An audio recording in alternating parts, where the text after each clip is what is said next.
तो हमारा काम है संघर्ष करना, प्रयत्न करना। अब जो सरकारी पार्टी में है वो साम दाम दंड देवे सब कुछ दिखाएंगे। करोड़ों खर्च का अपार खर्च हुआ, मंत्री की पचासों की गाड़ी गई, कार्यकर्ता नहीं उन लोगों को मिलता था। और जनता चाहती भी, हमने देखे बहुत महिलाएं भी कहती हैं कि हम लोग को चिराग पासवान जी का पढ़ा लिखा होना, व्यवहार कुशल होना, और उनका सबसे बड़ी खासियत है कि एक एक्टर होना, मतलब काम कर चुके हैं लोग सब जानता है। तो हमारा प्रयास जारी है, हमारा संघर्ष जारी है, हमारा मेहनत जारी है।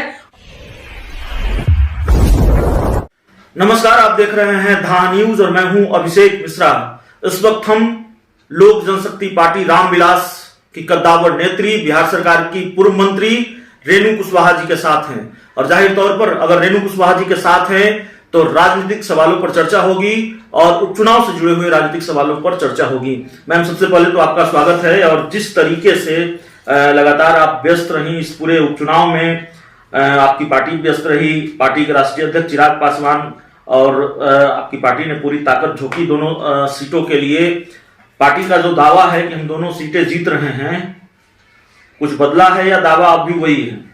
देखिए, दावा अब भी वही है, क्योंकि बिहार की जो हालत है उसमें हम आपको यही कह सकते हैं कि लोग मतलब कसमसा रहे हैं। लगता है जैसे कि कोई वो बंद पिंजरे में फड़फड़ा रहा है निकलने के लिए बाहर।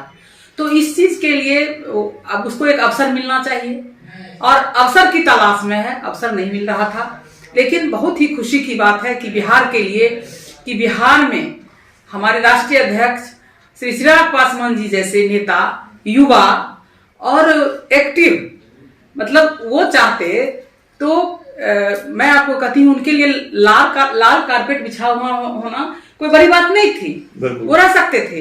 लेकिन बिहार के दुख को देख करके, जैसे आपने देखा होगा कि गौतम बुद्ध जो पहले सिद्धार्थ थे वो राजसी ठाट-बाट में थे, राज परिवार से थे, राजा परिवार में जन्मे थे। लेकिन इतना दुनिया के दुख से दुखी हो गए कि दुखी होकर के उन्होंने राजपाट त्याग दिया और चले गए कि कहीं ज्ञान प्राप्त हो ताकि दुख को दूर कर सके।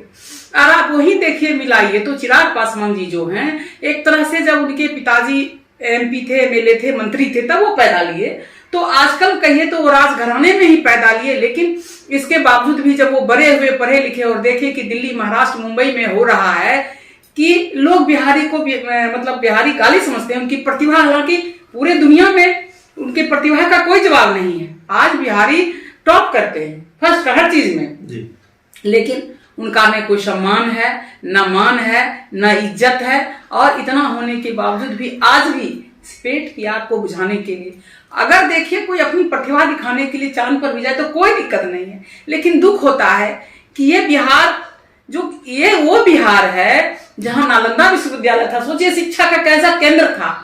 ये यहाँ बिहार, ये वही बिहार है जहाँ विक्रमशिला विश्वविद्यालय है, और ये वही बिहार है जिसको महात्मा गांधी जी ने अंग्रेजी राज से छुटकारा दिलाने के लिए, जिस अंग्रेजों के राज में सूरज नहीं डूबता था, ऐसे अंग्रेजी राज से छुटकारा देने के लिए अगर महात्मा गांधी जी ने अगर किसी प्रदेश को चुना तो बिहार की। लेकिन क्या ये आसान होगा आपकी पार्टी के लिए? आप जरूर ये दावा कर रही हैं कि दोनों सीटें लोक जनशक्ति पार्टी रामविलास जीतेगी, लेकिन क्या ये इतना आसान है? एक तो बताया जा रहा है कि तारापुर में खासकर जेडीयू और आरजेडी के बीच कांटे की लड़ाई है, और कांटे की चिराग पासवान उस तरह से कोई टक्कर नहीं दे पा रहे हैं वहां सत्ताधारी जेडीयू को। लालू यादव की एंट्री उपचुनाव में हो गई है। कल उन्होंने तारापुर में चुनावी सभा को संबोधित किया, कुशेश्वर स्थान में चुनावी सभा को संबोधित किया। तो ऐसे में लगता नहीं कि जो दावा है वो थोड़ा हकीकत से दूर है, थोड़ी मुश्किल है ये सीट आपके लिए? हालांकि तस्वीर तो जरूर 2 नवंबर को जब नतीजे आएंगे तभी साफ हो पाएंगे, लेकिन दावा ऐसा नहीं है कि लालू यादव की एंट्री ने मुश्किल बढ़ा दी है। और दावा जो है आपकी पार्टी का, वो तस्वीर उस तरह से नहीं है, जमीनी सच्चाई उस तरह से नहीं है। देखिए, मुश्किल तो हर जगह है मुश्किल, लेकिन ऐसा नहीं, मुमकिन भी नहीं है, मुमकिन है। आखिर संघर्ष से हम तो याद करते हैं, समता पार्टी 94 से शुरू किए तो 2005 में जाके सरकार बनी। तो हमारा काम है संघर्ष करना, प्रयत्न करना। अब जो सरकारी पार्टी में है वो साम दाम दंड देवे सब कुछ दिखाएंगे। करोड़ों खर्च का अपार खर्च हुआ, मंत्री की पचासों की गाड़ी गई, कार्यकर्ता नहीं उन लोगों को मिलता था। लालू जी भी हर संभव प्रयास करेंगे, उनको भी खोया हुआ राज वापस लेना है। और हमारा भी जो चिराग पासवान जी हैं, तो जो हमारे राष्ट्रीय अध्यक्ष थे आदरणीय श्रद्धेय रामविलास पासवान जी, उनका जो सपना है बिहार के लिए, जो उन्होंने देखा था, देखिए एक राजा के परिवार में पैदा, एक गरीबी में पैदा, गरीब में परिवार में सड़क से लेकर के सदन तक जो उन्होंने झेला है, श्रद्धेय रामविलास पासवान जी उनके ही सपनों को साकार करने के लिए चिराग पासवान जी लगे हुए हैं। और जनता चाहती भी है, हमने देखे बहुत महिलाएं भी कहती हैं कि हम लोग को चिराग पासवान जी का पढ़ा लिखा होना, व्यवहार कुशल होना, और उनका सबसे बड़ी खासियत है कि एक एक्टर होना, मतलब काम कर चुके हैं, लोग सब जानता है। तो हमारा प्रयास जारी है, हमारा संघर्ष जारी है, हमारा मेहनत जारी है, और ये सब जारी रहने के बाद हमको पूरा विश्वास है कि बिहार की जनता हमें सफल बनाएगी। चलिए, उपचुनाव के नतीजे जो भी आएंगे, आपके अनुकूल हों, आपके प्रतिकूल हों, और ये सवाल खासकर मैं आपसे इस लिहाज से नहीं पूछ रहा हूं कि आप लोक जनशक्ति पार्टी रामविलास की नेत्री हैं। मैं आपसे इसलिए पूछ रहा हूं कि आप बिहार की एक कद्दावर नेत्री हैं, राजनीति में आपका लंबा अनुभव रहा है, सरकार में और अलग अलग पार्टियों में आपकी भूमिका बड़ी महत्वपूर्ण रही है। तो आपके राजनीतिक अनुभव के आधार पर हम ये समझना चाहते हैं कि चाहे जो परिणाम हो आपकी पार्टी के अनुकूल हो, प्रतिकूल हो, आपकी पार्टी के लिए और आपकी पार्टी के सुप्रीमो चिराग जी के लिए इस उपचुनाव के नतीजों के बाद क्या बदल जाएगा? देखिए, इस परिणाम जो भी हो, आप सही कहते हैं, वो तो गर्भ में है, 2 तारीख को पता चलेगा। लेकिन हम इतना जरूर कहेंगे, एक अवसर जरूर मिलेगा हमारे राष्ट्रीय अध्यक्ष जी को, हमारी पार्टी को, क्योंकि लोग उसमें विश्वास करने लगे हैं, हर जाति के लोग उसमें ज्वाइन करने लगे हैं। लोगों को आशा की किरण एक दिखती है, क्योंकि 15 साल लालू जी को लोगों ने देखा, वही ढाक के पात हुआ। इसके बाद 16 साल नीतीश जी को देख करके माननीय मुख्यमंत्री जी को भी देखा, लेकिन घोटाले नहीं रुके, शिक्षा की स्थिति बदतर हो गई, और यहां तक कि एनडीए सरकार के नीति आयोग ही खुद कहता है कि बिहार नीचे से फर्स्ट है। आज शिक्षा में, वही मैं बता रही थी, जहां नालंदा विश्वविद्यालय, विक्रम सिंह, जहां देश विदेश के लोग पढ़ने आते थे, आज हमारे खुद के बच्चे भी बाहर जाते हैं पढ़ने के लिए भी और रोजगार के लिए। गांव गांव में देखिएगा तो बच्चा मिलता नहीं है, ये हालत बनी हुई है।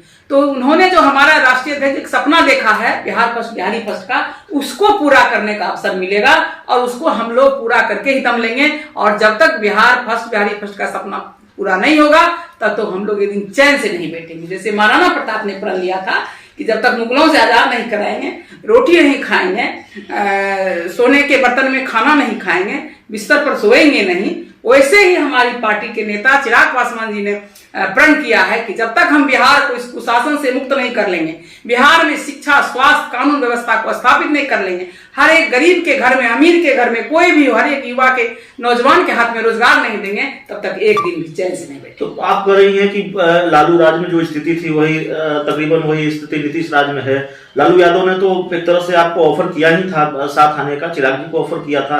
क्या यही हिचक है लालू यादव के साथ जाने में? क्योंकि नहीं, और देखिए, हमारा पहला काम है अपनी पार्टी को मजबूत करना, अपने संगठन को मजबूत करना। कोई जरूरी नहीं हम किसी के साथ लेके ही चले, अगर हम संगठन मजबूत कर लेते हैं, हमारी ताकत बनेगी, तो हमें किसी बैसाखी की जरूरत नहीं। तो आप इसको स्वीकार कर रही है ना कि नीतीश कुमार जी के जो कार्यकाल है, नीतीश कुमार का जो कार्यकाल है, उस राज्य में स्थिति बदतर है, और कमोबेश यही स्थिति लालू राज में थी, या फिर लालू राज में जो स्थिति थी वही स्थिति कमोबेश इस राज्य में है, ये तो आप कह रही है ना।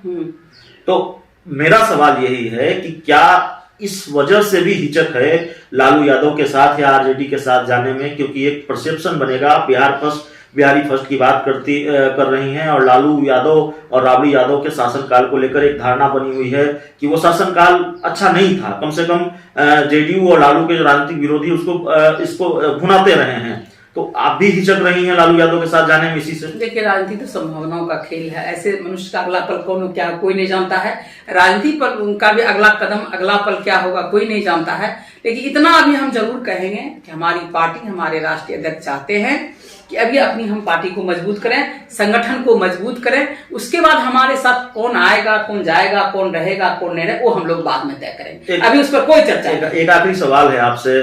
बिहार सरकार के मंत्री हैं सुमित कुमार सिंह, उनसे हमारी आज बातचीत हो रही थी सुबह। उन्होंने कहा कि चिराग पासवान हवाई नेता हैं, और देखिए उनको छाप भी हेलीकॉप्टर का मिल गया है, तो उन पर क्या बात करनी? देखिए, अब सुमीर जी तो हम लोगों के सामने बहुत छोटे हैं, बच्चे हैं, और उनके पिताजी, हम लोग तो उनका बहुत सम्मान करते हैं, वो लोग हम लोगों के बड़े भाई हैं। अब बोलने के लिए कुछ भी कोई बोल देता है, लेकिन इतना तो समझ ही लेना चाहिए आदमी को कि पहले अपना भी कद देखना चाहिए, तभी हम किसी का कमेंट करें। आज राजनीति को मतलब छिछोरा नहीं बनाना चाहिए। तो वो तो वक्त बताएगा कि कौन हवा हवाई है, ये वक्त बताएगा। तो चलिए, ये वक्त बताएगा कि कौन हवा हवाई है।